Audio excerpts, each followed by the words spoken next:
Awesome. All right, well, welcome and thank you everyone for joining us at this Regents Lecture session, Beyond Allyship, Disability Rights and Public Service with Judith Heumann and Fernando Torres-Gil. This conversation will focus on how individuals and organizations can move beyond disability allyship to engage in coalition building and adopt an intersectional approach to policymaking. Now, before we continue, the UCLA Luskin School of Public Affairs undergraduate program acknowledges the Gabrielino and Tongva peoples as the traditional land caretakers of the Los Angeles Basin and Southern Channel Islands.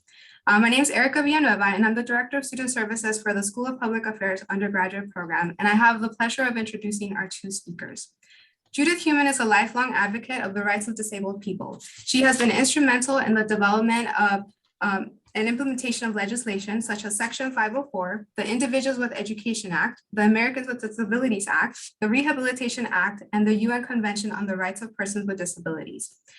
Judy serves on a number of nonprofit boards, including the American Association of People with Disabilities, the Disability Rights Education and Defense Fund, Humanity and Inclusion, and Human Rights Watch. She is also a founding member of the Berkeley Center for Independent Living. Prior to starting the Judith Heumann LLC, she served in the Clinton and Obama administrations. Fernando Torres-Gil's multifaceted career spans the academic, professional, and policy arenas. He is a professor of social welfare and public policy at UCLA, an adjunct professor of gerontology at USC, and the director of UCLA Center for Policy Research on Aging. His academic contributions have earned him membership in the prestigious Academies of Public Administration, Gerontology, and Social Insurance. His research spans important topics of health and long-term care, disability, entitlement reform, and the politics of aging. In 2010, he received his third presidential appointment with Senate confirmation when President Barack Obama appointed him as the vice chair of the National Council on Disability, an independent federal agency that reports to the Congress and White House on federal matters related to disability policy. During his public service in Washington, D.C., he also served as the staff director of the U.S. House Select Committee on Aging. Now, this session is being captioned by Gabriela Berger. You can access the captioning by using the external link that we posted in the chat box. If you don't see it, we'll post it again in a minute. Now, the session is also being recorded, and the recording will be made available on the UCLA Luskin School of Public Affairs website. During the session, we ask that you use the Q&A chat box to post questions and engage with our speakers. And without further ado, please join me in welcoming Judith Heumann and Fernando Torres-Gil. He just gave you a little slice of who he is. That's so underrepresented. Well, shall I start, Erica? Yes, please, go ahead. Yes. Thank you. It gives me just great pleasure to be on stage with someone who I have admired, I look to as my role model, Judith Heumann. She, in her own way, is quite famous and accomplished. You've heard of her many things that she's done for all of us. And first, Judy, if I may call you by your first name, welcome to UCLA and our Bruin family. It's great to have you as a Regents Lecture. And for all those of you that are on this website, we have a big turnout, over 70 already participants. I want to really focus on what Judy Heumann has to share with us. Just share very quickly myself. I'm a gerontologist involved in aging, but I've also been aging with the disability as a polio survivor, which is how I came to know Judy Heumann, both on the Bay Area when I began my career there in the 70s.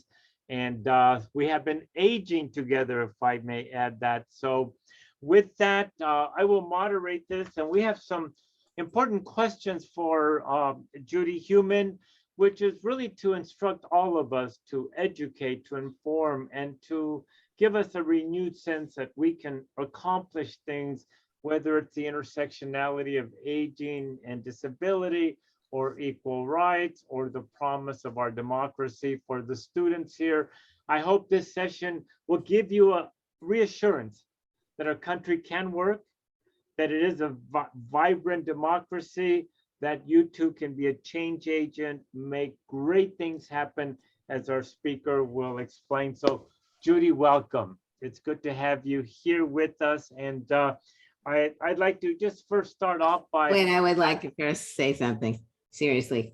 So you're Please. very privileged to have Fernando or Dr. Torres-Gil, because he has such a wealth of experience. Disability obviously is a part of it, but the reality is when you listen to some of the positions that he's held, he's really been able to merge the totality of who he is.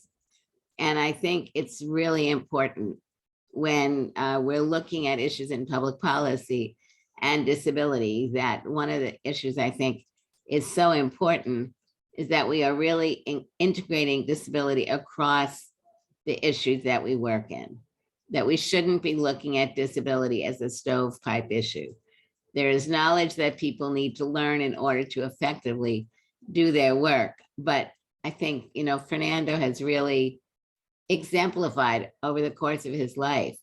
And I don't know if we'll get into any of it tonight, but I think it's really important for people to really learn about how you deal with multiple forms of discrimination, how you really can mold yourself into someone who really can speak at some of the highest tables of responsibility. And tonight, I think also on the issue of democracy, for me, I have a great concern about what is going on in our democracy now. And I do feel that students are so critically important to help ensure that we fight against things that are going on all across the country that are real threats, in my mind, to the democracy that I think many of us really hold deeply. Now you go. Thank you, Judith. I do appreciate that. Well, we want to focus on you and how your example can instruct our students. First, let me just ask, my students get frustrated when they think about how complicated our political system is. And I try to tell them our constitutional democracy has a lot of barriers to making things happen. But if you're smart enough, there are ways to promote social change. Can you give us an example, certainly in your leadership with the disability rights movement, the Americans with Disability Act? How did you bring coalitions? How did you deal with resistance? And how did you work this complex system we call our democracy? So seriously, this is something that you and I both can discuss, because you've worked in some of the same areas I have, but then you've worked in areas that I haven't. So when did you have polio? At 6 months of age. Okay, and I was 18 months. So, for me, and I presume somewhat like for you, my parents were German Jewish refugees, and they really knew nothing about disability. And I learned from them very early on as they were experiencing discrimination when trying to bring me to school, and I was denied the right to go to school. I didn't walk. I've used a wheelchair my whole life. I could stand, but I never really was able to walk. Did you walk, Fernando? Yes, after many years, I was able to walk with assistive devices, crutches and braces, which I still have. Did you get to go to a regular school, or were you in segregated classes? In my case, when I first went to grade school, they wanted to put me in a school for the mentally retarded. That was before the IDEA Act. My mother bought the school district, and I was the first disabled child to get a mainstream education, but that took advocacy on her part. So I stayed with the regular kids. And were you using crutches and braces then? Yes, always had braces and crutches, yes. So that is one of the differences, which I want to say is a significant difference. I used a wheelchair, and the school in my neighborhood had steps. And so my parents didn't ask for anything. My mother took me to school, she pulled me up the steps, but the principal denied me the right to go to school. So when we talk about, your family, my family also really started to try to figure out what to do to get me in school. The difference at that time was I didn't walk, I couldn't walk up and down stairs, and none of the schools were accessible. So I finally started going to school when I was 9 years old, segregated classes, for disabled children in a regular school. And the education was quite inferior. It was a mixture of children, some who had intellectual disabilities, but not all. And my mother and other parents began to realize that what happened in these special ed classes is you stayed in them till you were 21, and then you went to sheltered workshops. And my mother and a number of other parents, not only in Brooklyn, but in other boroughs in New York, really began to meet with the Board of Ed and demanded that high schools be made accessible. So I was the first student from my special ed class, Health Conservation 21, to go to high school. And then kids younger than me began to go to regular high school. We got transportation that was accessible if we weren't able to get on and off the bus by walking. We didn't go to our neighborhood schools. Why do I go into such depth in this? Because there are many things that were going on at that point. And that is one, my being on home instruction till I was 9, where obviously a teacher coming to the house 2.5 hours a week was not sufficient. And then going into these regular classes, into the special ed classes, where there was not much teaching going on. And, you begin to recognize slowly as I was getting older that there really weren't expectations. My family had expectations. My parents always said, I had to study hard because you don't know if you're going to get married. You're going to have to earn your own wage. And that was also interesting. Fernando's a guy and I was a woman. And at that point, many women were beginning to go to college, but others were getting married and, looking at their husband as support. So it was a different paradigm for me. Over the years, I was meeting more disabled people. And if you've seen this film called Crip Camp, if not, I encourage you to see it because it's a very good documentary which gives you, a reasonable slice of what was going on in the United States in the development of the disability rights movement, really from the 70s to like 2015, 16. And, what you see in that film is how many of us began to come together when we went to segregated camps, because the camps were not accessible for people in wheelchairs or for people who had significant mobility disabilities. Did you go to camp? Yes. Was it a regular camp? Oh, I did go to camp, but it was for the disabled. You Yes. did. And so was In the that Redwood Forest, yes. was that an important experience for you? It was, yes, it was great to be outdoors and at least to be people that had the same issues I had, so I wasn't feeling different. So it worked for me, a segregated camp. Yeah, and that's what was my experience too, that being in an environment where we were outside, right, where we having experiences that anybody was having when going to a camp. But for me, one of the valuable aspects of going to this camp and the other one that I went to when I was younger was really meeting other people who were having similar experiences. And some of those experiences really related to low expectations. True. People who were our age, who didn't have disabilities when we were teenagers, they were beginning to think about careers. And my experience was not many people talked to me or my friends about careers. Did people talk to you about a career? Not much, nope. They Yep. were just hoping that somebody would support me. Exactly. Yeah. And I think this is important because we have many more laws now and many more opportunities. There's no doubt about it. But it is still fair to say that there is a significant amount of prejudice against disabled individuals. And by that, I mean low expectations. So you still do not see disabled people with all forms of disabilities racial backgrounds, religious differences, LGBTQ people, etc.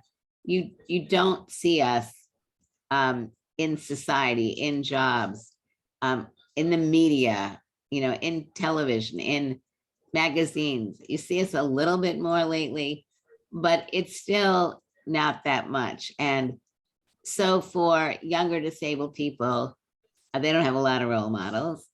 And for people who are non-disabled and acquire their disabilities, many of them also don't have role models, or the role models they have are stories about people whose lives are tragedies because of their disability, when it isn't necessarily the disability, it's the lack of opportunities and lack of expectations.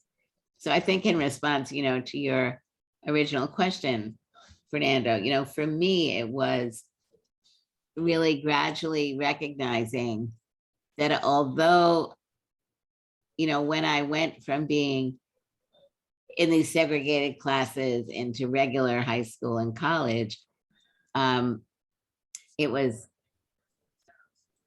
didn't have the degree of confidence that I've developed over the years.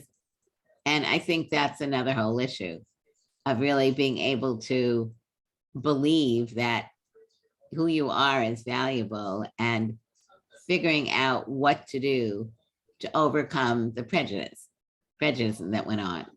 So, I mean, very quick little stories.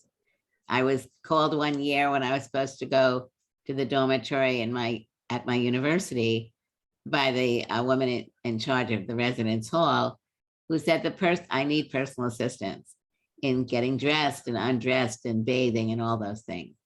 And that the person who was going to help me had pulled out.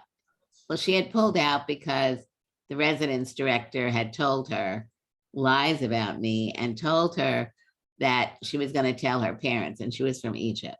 So the young woman pulled back, and I finally had to call the board of directors, who put me in touch with the dean, who marched me to school into the dorms where I was able to get assistance.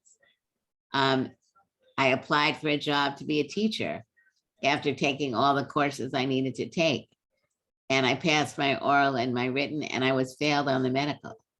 So I was lucky to be able to really gain confidence because of my family and friends, was able to find lawyers, and I sued the Board of Ed. And that's how I got my job, to teach. And I've got many stories, and many of you have similar types of stories. So I think I began to realize that I had to,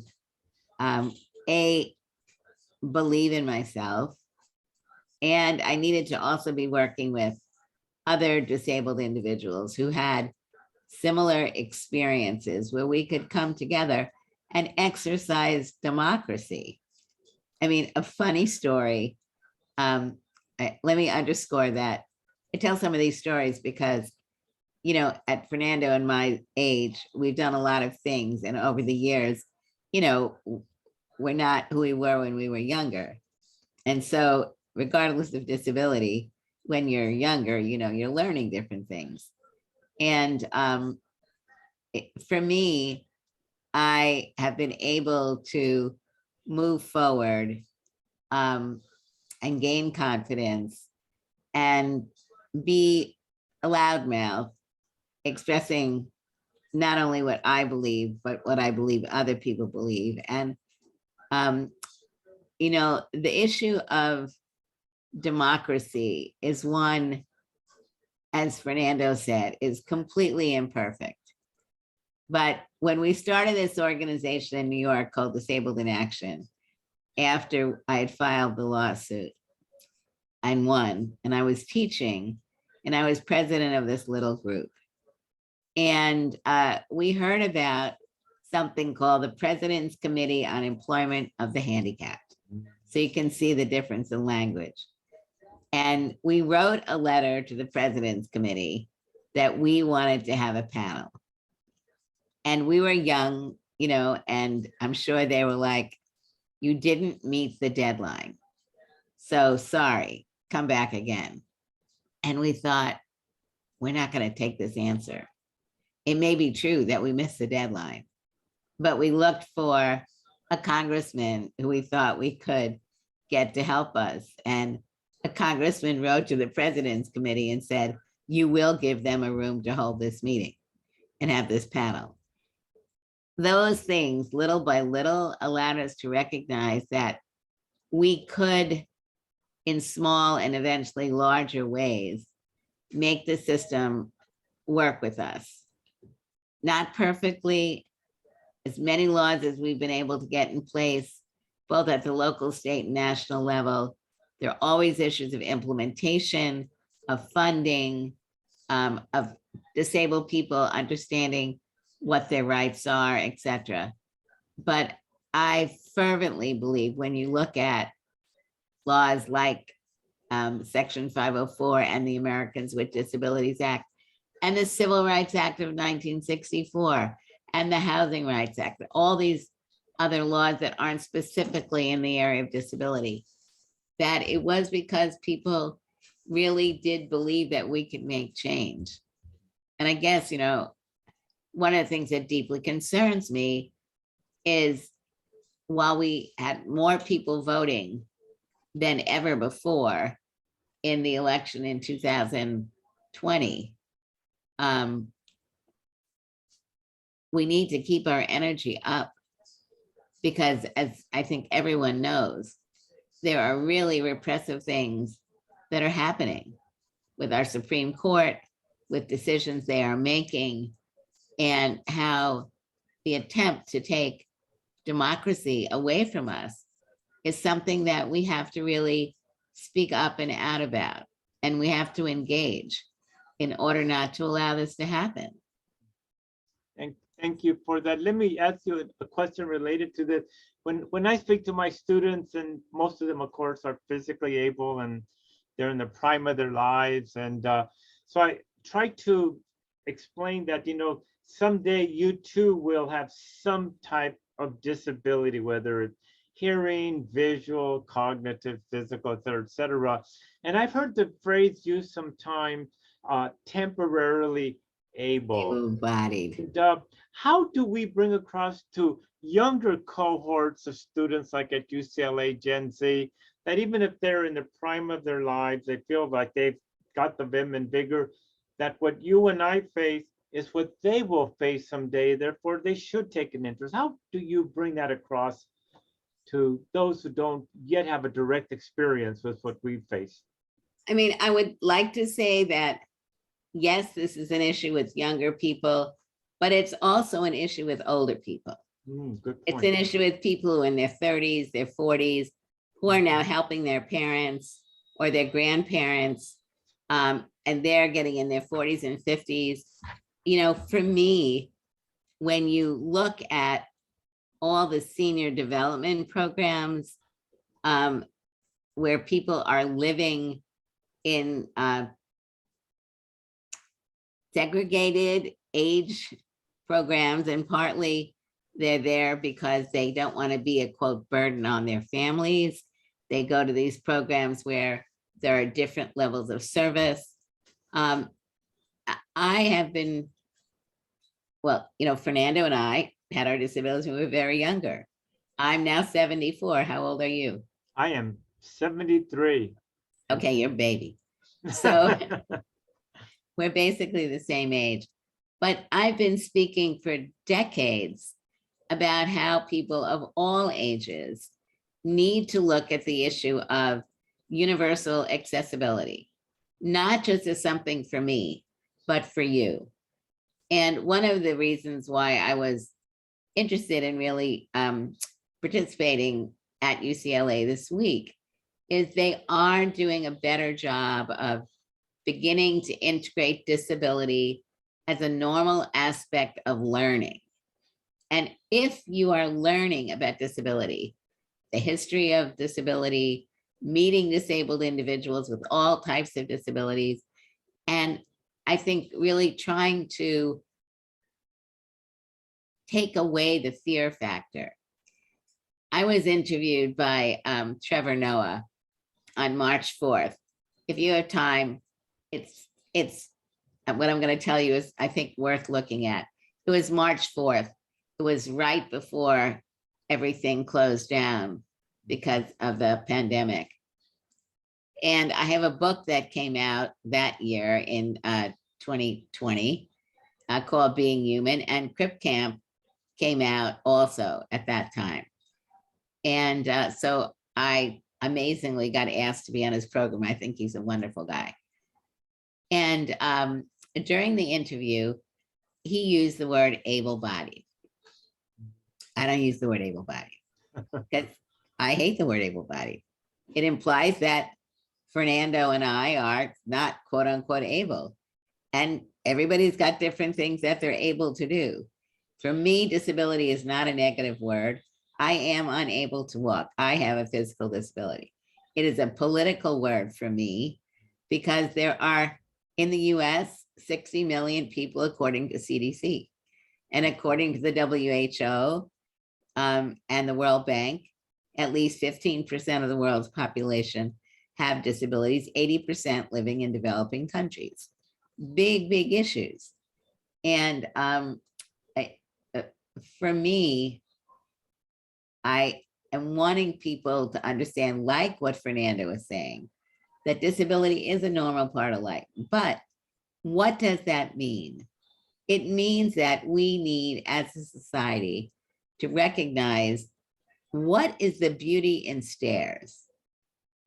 In Oakland, California, I was living in Berkeley for about 18 years when they had the fires and hundreds of homes were burnt down.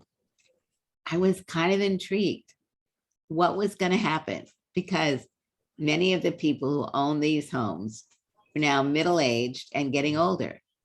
And in the Berkeley Hills, they had beautiful houses that had so many stairs, many of them. And I thought, is anybody going to recognize that in rebuilding their homes, they should make them accessible?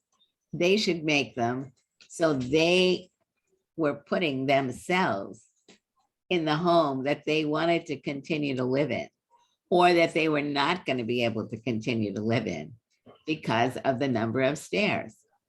To say nothing about, men and women who were having children and having to schlep these babies and baby carriages up and down.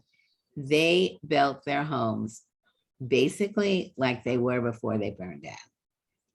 The Trevor Noah piece, when he used the word able-bodied, you'll see my face kind of stops for a second.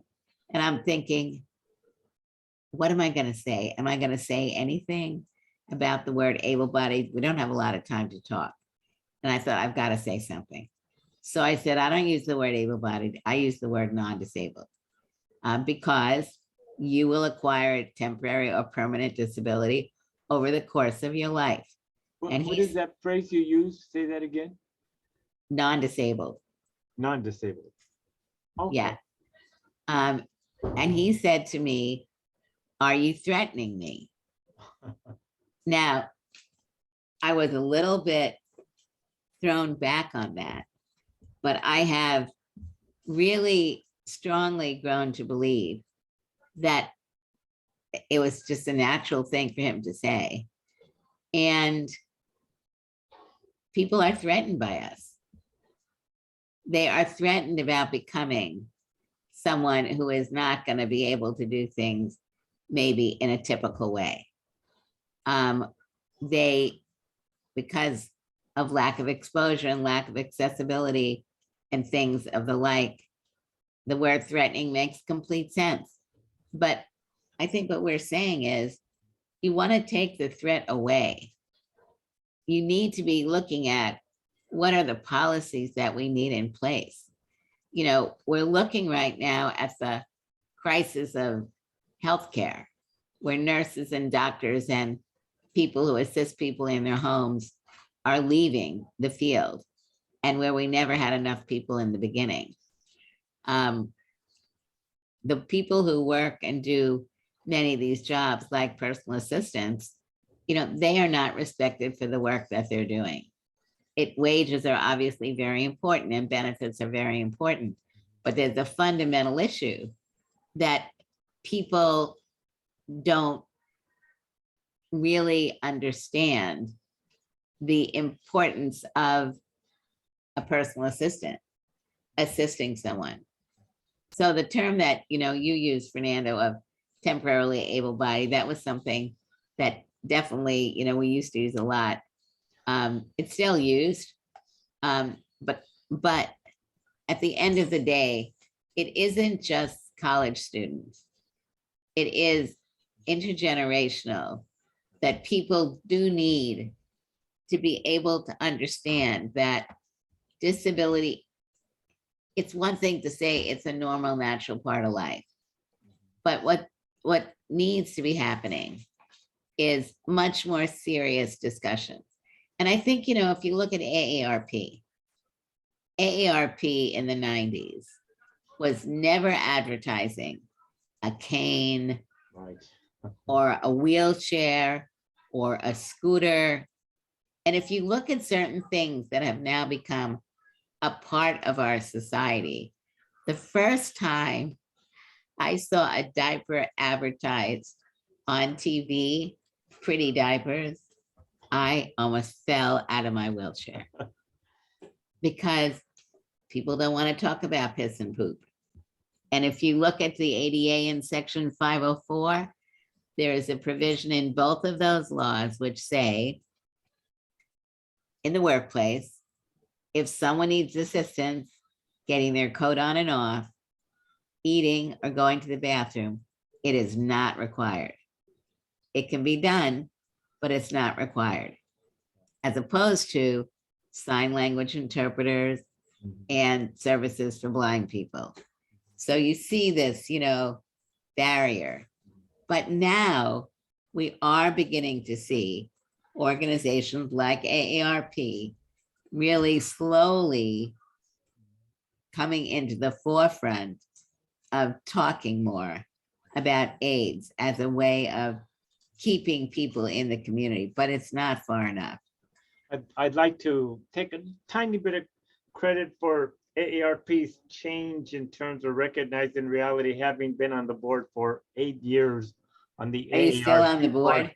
really pushed them. By the way, since you're UCLA regent here, do you remember Doug Martin? Of course, he was a good Doug friend. Martin was at UCLA for many years. He directed our section 504. He gets tremendous credit. He's made UCLA one of the most physically accessible campuses.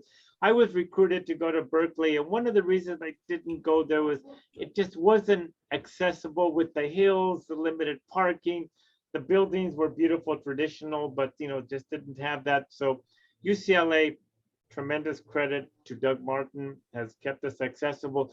I want to shift to another intersectionality issue, which I think will help bring the generations together. And somebody pointed out in the chat, the pandemic and COVID and long haulers. First of all, I've been involved with Governor Newsom's master plan on aging, and we've really brought out the issues of ageism, ableism, and how the pandemic really brought out through our fears about limited, medical availability, with the crisis of the pandemic. And we really fought against standards of care, which would have made disabled go to the back of the line if there was limited medical care available. We fought successfully against that. But here at UCLA Health, they're starting to compare. You and I both face post-polio syndrome, correct? Which is the long-term effect of having originally contracted the polio virus. Now they're beginning to suspect that younger people who contract the COVID virus may, many years down the line, be facing a variation that'll happen 20, 30, 40 years from now. We don't know what that is, but I try to bring out to young people, look, don't be, complacent about having the COVID virus now and thinking you survived. We did not know 50, 60 years ago how polio was going to affect us later on. Your thoughts on this? Yeah, I mean, I think it's an excellent point. Because, you know, Fernando and I, when we had polio, we had it. I mean, I was in a respirator for 3 months. And were you in a respirator? No, thank goodness. No, Yeah. I was done. And the reason I'm saying that is, some people died from polio. By Some the way, the people, mortality rate was 10% with polio virus, which is a Okay. very high mortality rate. and I mean, just a little caveat, when the vaccine came out, everybody got vaccinated. It was not like what's going on now, but a point that I want to make underscoring what you're saying. As I said, we had people who died, people who were always on a ventilator. Ed Roberts, who Fernando and I knew, had polio, and he was 14, and he could move one finger and a toe, and he used a ventilator all the time, and he slept in an iron lung. But there were many polios, many who had the polio virus, but where it affected them very little.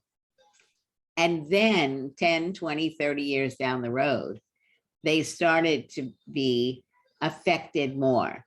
Some people call it polio syndrome. Others, I think it's, you had damage to your muscles.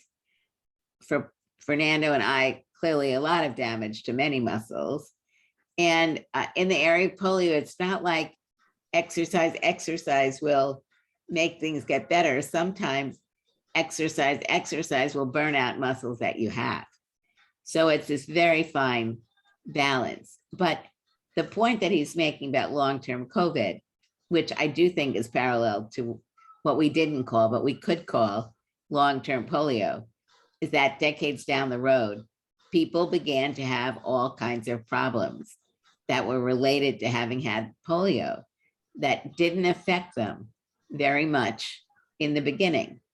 And I've definitely, Fernando, spoken about how there needs to be more going on between polio survivors and COVID survivors. Because if you look at what happened in the US and in Canada and other countries around the world, there were doctors that were being trained to work with people who had polio. There are polio support groups, which don't have to be just for people who had polio, but there's still a number of them around. And there, I think, is a real value for people who have similar issues going on, being able to talk to each other and get suggestions about things that you can do. And so I think, we cannot just look at this pandemic going away because there aren't new cases. We have to really be looking at people who have had COVID once, twice, maybe weren't affected by it, apparently, but down the road, we definitely have to be looking at what's going to be happening to them, and children and adults.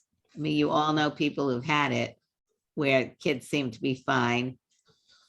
Parents may have difficulty getting back to where they were. It may take them 5 or 6 months to get back to where they were.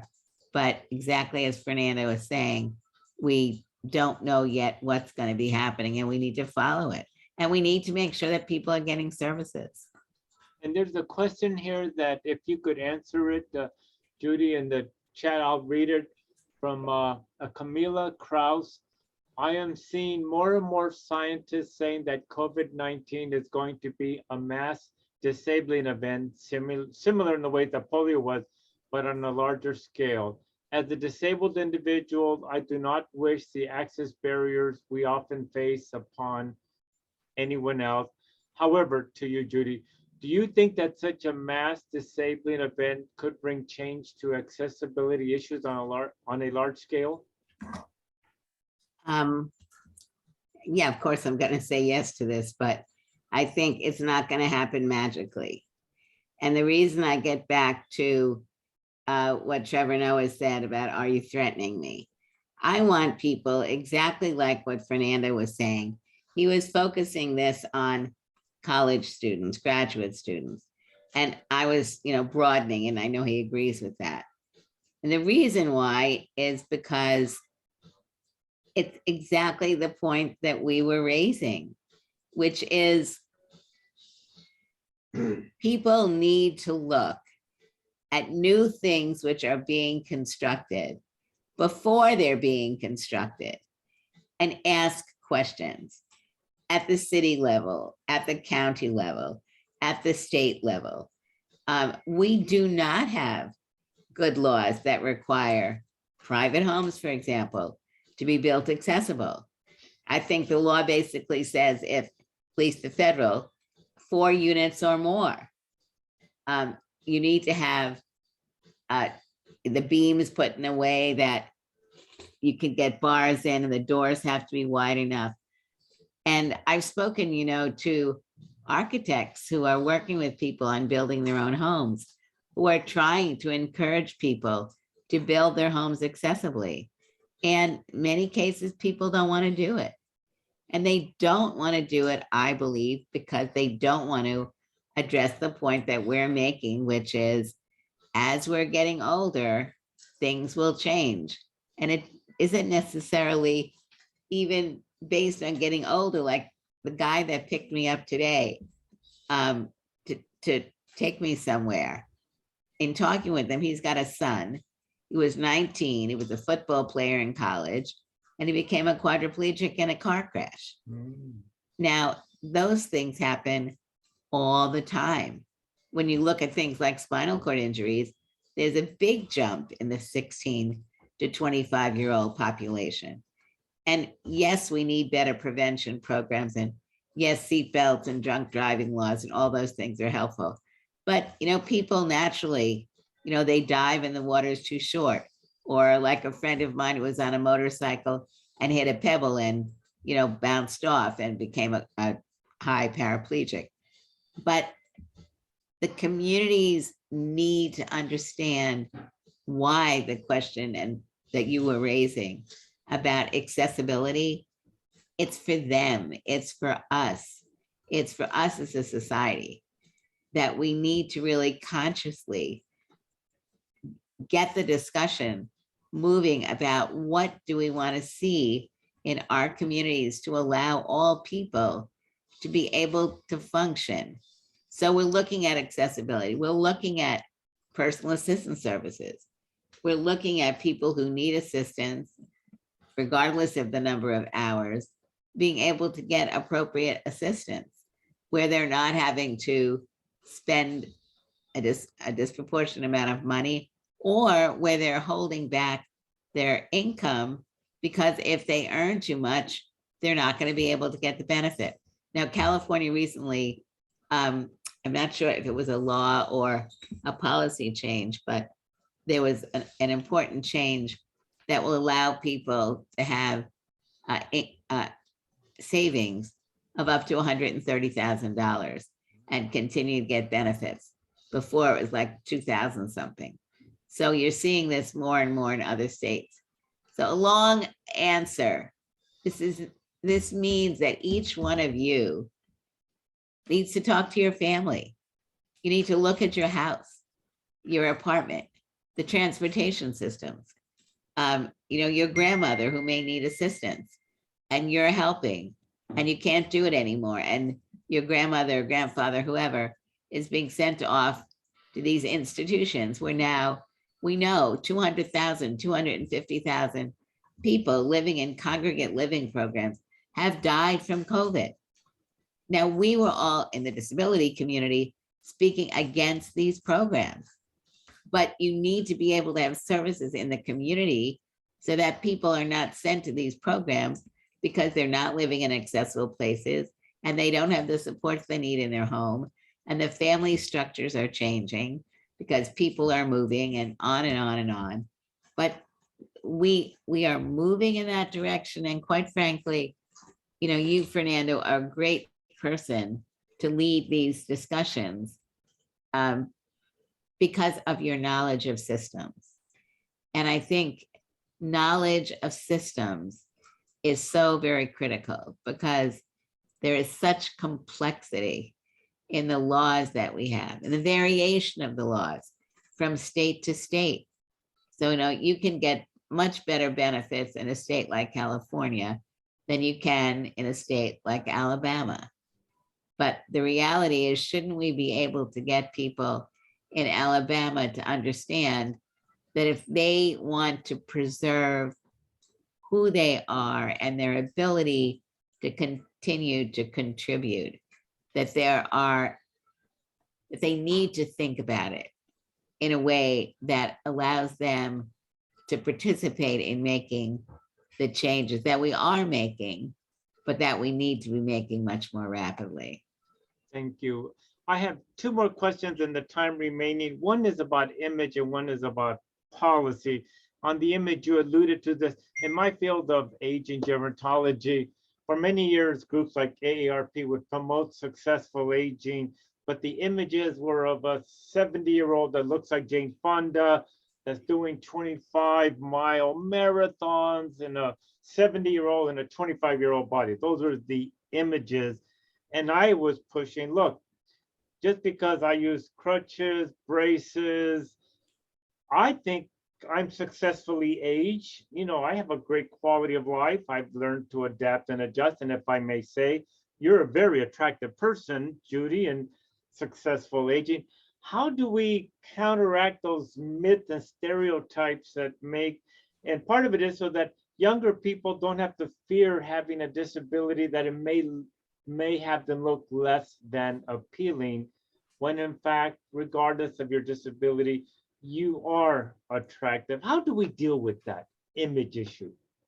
I think media is very important. I was a fellow at the Ford Foundation and the work that I did was really focusing on representation of disabled people in the media. And the paper that we produced was Roadmap to Inclusion, Changing the Face of Disability in Media. You can get it off of the Ford Foundation website, or come to my website, or just Google it. The paper, I think, was very important because part of what I was doing was meeting with many different organizations that were working in the area of media and looking at issues, organizations representing people from the Asian community, from the Latino community, from the Black community. And one of the things I was talking with them about was, were they including disabled Black people, disabled Asian people, disabled Latino people? That is one thing, and white people, and pick whatever you want. But what I'm saying is, we have many different parts of who we are, everyone, whether you have a disability or not.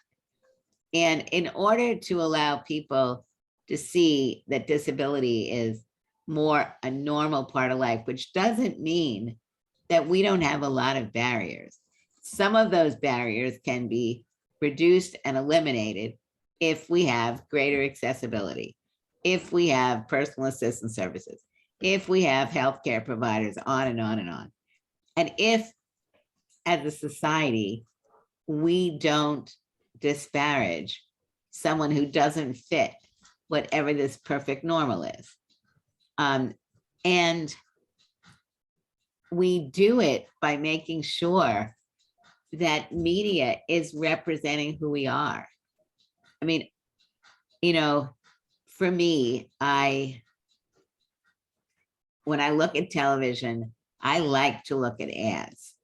I know a lot of people, they don't want to look at the ads. I love to look at the ads, because what am I looking at in the ads? I am looking at the fact that from the 1950s to 2022, ads have dramatically changed.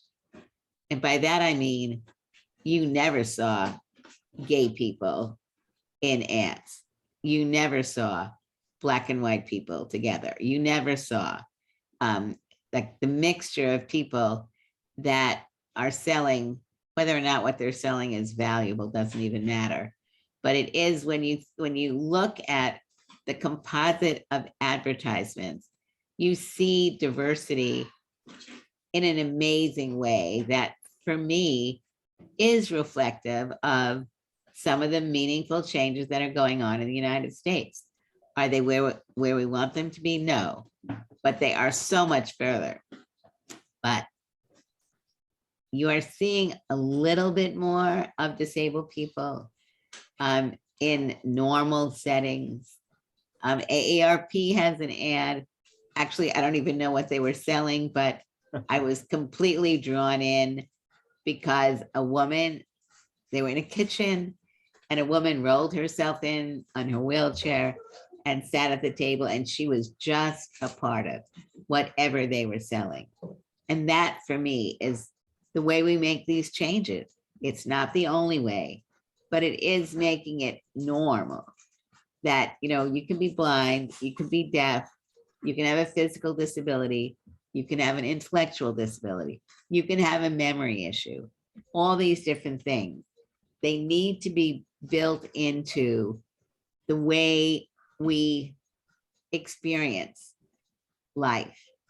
You know, that the program with Jane Fonda and Lily Tomlin. Yeah. What was it called again? Do you remember the name of it? I can't recall that. Okay, the name of that anyway, film.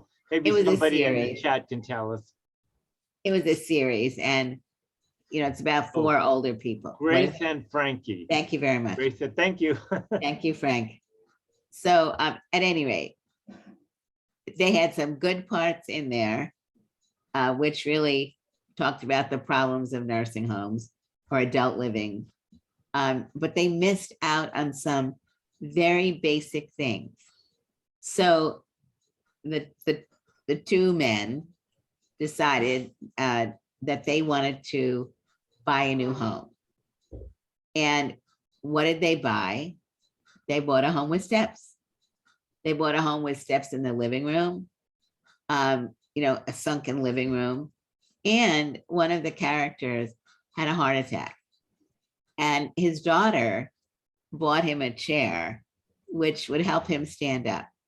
Now, the heart attack didn't impact him that way. He didn't have any problem standing up. And he says to his daughter, "Get this chair out of my house. I don't need this." I was so upset about that because it was a complete missed learning opportunity of when they were going to go buy a new house, just mention we should look for a place that doesn't have steps. And when the daughter bought this chair, say thank you or say, "Oh, that was interesting that you thought about it. I don't need it now, but maybe I will in the future." But so these opportunities where you can put positive messages forward. I mean, these are all of the actors there were highly respected actors. They did have a great scene when trying to cross the street and they were trying to get the light to be for the timer to be changed. And they used older people who had walking limitations as a part of it. So that was great.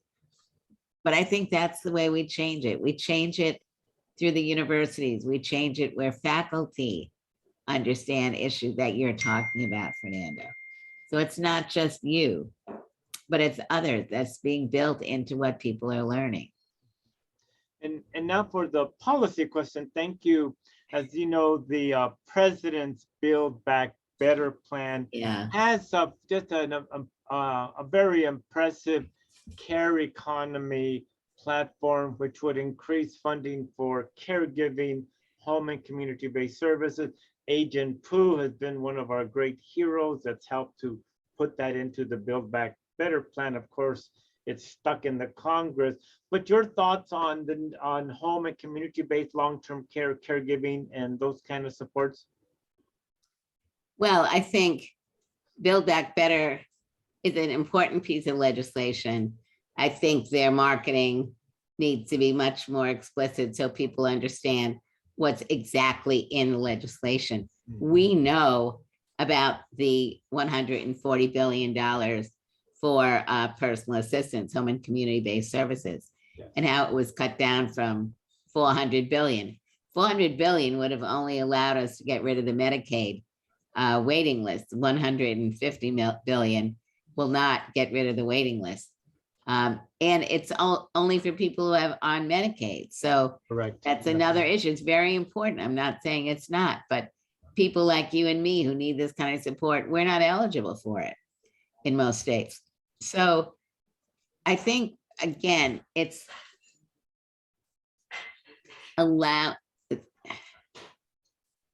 it's normalizing. It's normalizing who we are. It's really having more critical discussions that allow the average person to see themselves and where they want to be in the future. And to allow them to also learn in a way which is more normative. So many of the students here, unfortunately, I can't see your faces, but many of you probably have no idea what we're talking about when I say schools didn't have ramps, schools didn't have accessible bathrooms. Fernando talks about the changes that went on at UCLA. Doug Martin, who he mentioned, was a post-polio quadriplegic who used a motorized wheelchair. Mm-hmm. And Doug got it. Outside of the fact that the guy was brilliant, and he was, and a strategist, par excellence, he knew Social Security better than anybody and could argue anybody into the floor about the changes that needed to be made. He fought with a number of others valiantly for that. But if you don't have enough disabled people working at the colleges and universities, in our schools, in every aspect of life, again, it's this role modeling. It's really looking at, when Doug was at UCLA, why was he able to make this difference? He was a fighter, and he was persistent, and he knew the facts. And I think that's so very important. He understood architecture, he understood standards, and standards, like that's a really big thing when you're dealing with, in this case, both technology and physical structure, and standards of care, as Fernando was talking about earlier. When COVID first hit, California and many other states were putting or attempting to put policies into place, which would have made disabled people go to the back of the line in getting appropriate health care. One of the positive things that I think has happened over the last number of decades is the laws that we've been able to fight for that are not in many ways as strong as we would like, but are strong enough to be able to get many things done. How we have been able to influence federal government, state government, not to the degree that we would like, but there are more people in these agencies who, when leaders in the disability community will call them and say, look at what's going on. Like Fernando, it's disability is a part of who he is. People know he has a disability, but they're not calling on you because of your disability. It's a part of why they're calling on you, but they're calling on you because of your knowledge and your substance of legislation, policies, discrimination, prejudice, and you are respected. And I think that's really what's very important. We need more people in positions of leadership who are on the screen, who are giving messages out, who have a disability, but they're not talking about disability per se. It's a part of what they're saying. A Dr. Fauci, you could be Dr. Fauci, you look like him a little bit. But it's and I think the other issue is, Fernando, it's really, I think, talking with the students. And I think it's really important for you all to take a discussion like we're having tonight and bring it into the classroom and look at, what are your thoughts about basic things like accessibility? What are your thoughts about who should be a priority person when healthcare is coming down? What are your thoughts about what your family and your communities think about people with disabilities and different types of disabilities, mental health disability, intellectual disability.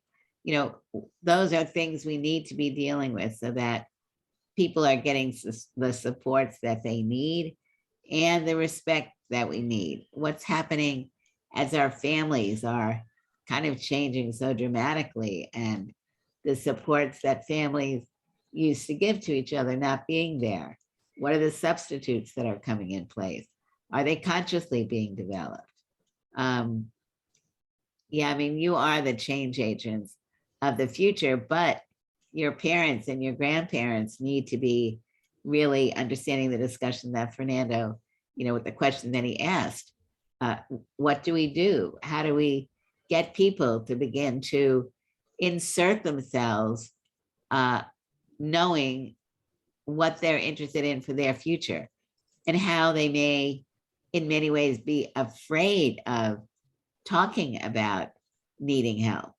You know, you want to leave, you want to get away out of the neighborhood, get away from your family because you don't want to be a burden. I mean, I've talked to many older people who are living in these aging programs. And why did they move there? Because I don't want to be a burden on my son or my daughter.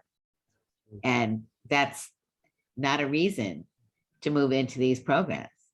It shows us that there are weaknesses in our systems. And as we wind up this wonderful session, can you share a little bit about your family and your life? And your memoir was just amazing, but just the kind of life you created. We saw young people in the background behind you. Can you share a little bit about your family? So I'm married and we have no children. I got married when I was 44. And it was around the time that I started working in Clinton administration.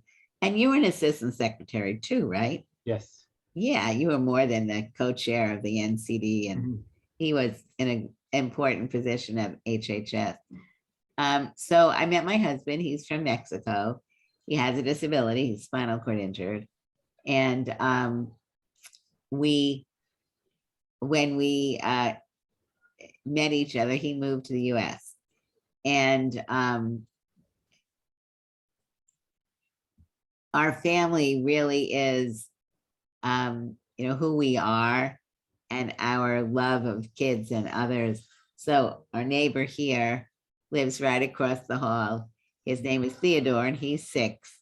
And he spends a lot of time with my husband, who unfortunately is in the hospital right now with an infection. And my husband's family, much larger than mine. So he had 6 sisters and brothers. 1 died, but 5 of them all have kids. So we have 13 nieces and nephews and 10 grandnieces and nephews and 4 or 5 nieces and nephews who haven't yet gotten married. So there'll be other grandchildren, but family is very important. And, you know, to me, extended family is very important. And so networking with other people. I mean, culturally, I think, you know, we have a pretty rich family. I'm Jewish, he's Catholic, and I don't mean rich as in money, because we definitely said when we got engaged that we weren't marrying each other for money.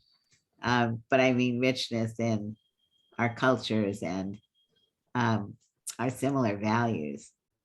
So what's your family like? Well, first, I remember fondly when I met your husband. I think it wasn't too long after you two were married, and it was good to see that he was multilingual like me. And anyways, it's I think the message you're giving to all the students here is, you know, build a support system, have a village. It doesn't have to be biological, whether it's family, friends, godchildren, nieces, nephew, your own biological children. None of us can get through this world and its difficulty without having a support system. And What I do want to say about this is we have no family where we live. So his family is in Chicago, San Diego, and different parts of Mexico. So that I alluded to it a little bit earlier. that family network where people did live together and did help each other out in different ways, a lot of that is really disintegrating.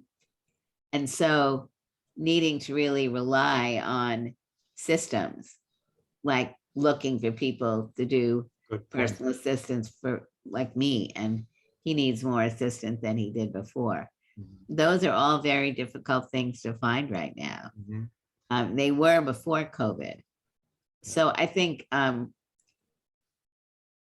where the family units are more intact or reasonably intact, I think that kind of support network exists, but it definitely is more and more not the norm. And I think which is why we need to look at Build Back Better, why we need to look at many programs where we are, like the aging organizations, community-based groups that are being set up to help people be able to stay in their home, the villages, whatever they call them. I think those are all very important. And you're absolutely right. And in fact, we will need a duality of, certainly we should all build support set, have our own village, so to speak, but we need to support and grow those formal programs, the home and community-based long-term care services, expanding the long-term care workforce, the healthcare community, making it financially feasible to afford, in this case, long-term care insurance. But we're going to need them both. And in my case, kind of like you, as you know, I come from, my wife and I come from large Mexican families, and my wife is one of 8, I'm one of 11. So yes, we have all kinds of different generations. My wife and I did not have, like you, we did not have our own children, but yet we raised 2 girls who were very young when their parents got divorced, and we took in the girls. And so we raised our nieces, and now our reward is our grandchildren that we enjoy tremendously. But the fact is, you know, we have our families, and I rely as well on, you know, caregivers, and I do have long-term care insurance, which. See, you know, Fernando, how did you get it? I was never able to get it ever. Through AARP or through the federal government, I never could get it. Well, first, let me just say, right now, it's almost impossible. Most insurances companies are out of the business of insuring long-term care because it's just difficult to do the actuarial projections, and it's become very expensive. I got it many decades ago when I started as a young assistant professor, and the companies are trying to capture a young population. So I got into it without having to do the pre-existing medical condition. Exactly. I've held on to it all these years. Of course. Fortunately, it has not gone out of business. It hasn't declared bankruptcy. It's CNA, and so we're actually using it right now. But long-term care insurance is no longer viable unless you bought it 20, 30 years ago. So again, it goes back to the care economy. But as we wind down now, what last comments would you like to share with the UCLA family, the Bruins, and the many people on this webcast? We need to have hard discussions. And I definitely think, you know, that changing the environment at UCLA where disability is becoming more normative, where accessibility and the inclusion of disability in disability studies, moving from a minor to a major, those are all very important things. I do, however, also believe that it is really important to get out beyond the walls of the university and to really be, and I do know that UCLA and UC Berkeley and all these schools are doing work in communities. But whether or not issues like we've been discussing are really something that are projects that students and faculty are working on in communities, like consciously working in communities to look at accessibility in the communities. And if people want to make existing housing accessible, how do they do that? Where do they go? People don't know these things. And so we need to create both a belief in the people who are living in the community of what they want. We need to discuss how to help people age in place and various models that exist to allow that to happen. And I really believe that to me, voting is very important. And I believe we need to be working with our city council, our county boards, our state legislators, our US senators and congressmen to get this discussion happening more. When you look at ACA, when we look, at Obamacare and ACA, one of the reasons why the Trump administration was not able to destroy ACA was because people began to get benefits and services that they didn't have before. And once they had them, or they had the prospect of getting them, more and more people fought against getting rid of the law, like with Social Security. People need to experience the benefit and recognize that that is something that is near and dear to them and that they're not going to let go. And that's why I think it's really important that, when I worked at the Center for Independent Living in Berkeley in the 70s, we started out working with people who had physical disabilities and blindness and low vision. And the San Francisco Foundation had gotten money, a benefactor, had given them a small amount of money to do a program specifically focusing on blind and low vision people in senior centers. And we applied for it and we got it. What did we find? We found in the senior centers, of which there were 7, that as people began to lose their vision, they stopped coming to the senior centers because the senior centers, basic things like colors on the floor and colors on the wall and games that people played, did they have the right games there that were for people with low vision? Or in one place, they were able to increase the census of blind and low vision people to 72, which was a lot. Berkeley is not a big area, and by getting a disabled person, a senior disabled person on all of the advisory committees and allowing people to feel empowered by doing mobility instruction. CIL at that point had a mobility instructor and was working with people who were losing their vision and needed help in setting up the kitchen, in being able to appropriately mark the burners on a stove and things of that nature. We need to be able to help people see basic things that they can get, which will enable them to age in place. We need to do an assessment of what's going on, and we need to make people believe that they have a right to be able to live in the community. Thank you, Judy Heumann. You are one of our most valued resources, and we thank you for all you've done for those of us that face a disability and all of us that someday will be facing some type of limitation. Judy Heumann and others have changed the world for the better. We thank So you have for you, being with us. Fernando. It's really, honestly, you are a jewel. It's great to reconnect. And well, we're going to say goodbye, and we want to thank all of you that have been listening in to this webinar. It's a very special treat. Take these lessons to heart, and we shall see you. And thank you, Erica, April, Frank, and the school staff for putting this together. Judith, you and I shall be in touch. You have my phone number and you have my email. Thank you. Thank you, everybody. And my regards to your husband. I hope he's doing better. Thank you all. Yeah. Goodbye. Erica, last words?